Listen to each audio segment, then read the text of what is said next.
Corona காலத்தில் உயிரிழந்த மருத்துவர் விவேகானந்தர் குடும்பத்திற்கு திமுக அரசு அளித்த வாக்குறுதியின்படி அரசு வேலை வழங்க வேண்டுமென அரசு மருத்துவர்கள் சட்ட போராட்டக் குழுவினர் கோரிக்கை வைத்துள்ளனர். இது தொடர்பாக அரசு மருத்துவர்கள் சட்ட போராட்டக் குழுவின் தலைவர் பெருமாள் பிள்ளை வெளியிட்டிருக்கும் வீடியோவில், வருகின்ற நவம்பர் 22ஆம் தேதி கொரோனா பேரிடரால் பணியாற்றி உயிரிழந்த மருத்துவர் விவேகானந்தனின் 4ஆம் ஆண்டு நினைவு தினத்தையொட்டி அவரது மனைவிக்கு அரசு வேலை வழங்கிட முதல்வருக்கு வேண்டுகோள் விடுத்துள்ளார்.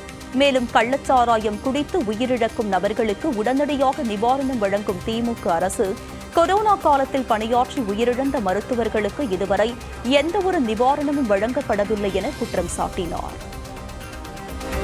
மருத்துவர்கள் மீது நம் முதல்வரின் பார்வை இதுவரை விழவில்லை என்பது வருத்தமளிக்கின்றது.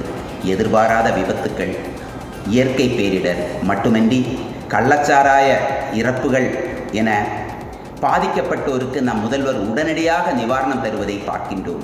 ஆனால் கொரோனா பேரிடரில் பணியாற்றி உயிரிழந்த அரசு மருத்துவர்களின் குடும்பத்தினருக்கு திமுக அரசு இதுவரை 10 காசு கூட நிவாரணம் தரவில்லை என்பது வருத்தமளிக்கின்றது.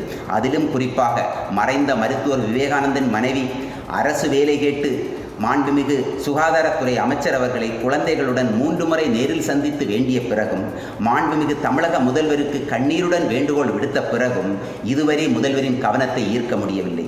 இதனால் வேறு வழியின்றி இது தொடர்பாக நீதிமன்றத்தில் தொடர்ந்த வழக்கில் அந்த குடும்பத்துக்கு உடனடியாக அரசு வேலை தர வேண்டும் என சென்னை உயர்நீதிமன்றம் அரசுக்கு உத்தரவிட்ட பிறகும் இதுவரை அரசு இரக்கம் காட்டவில்லை.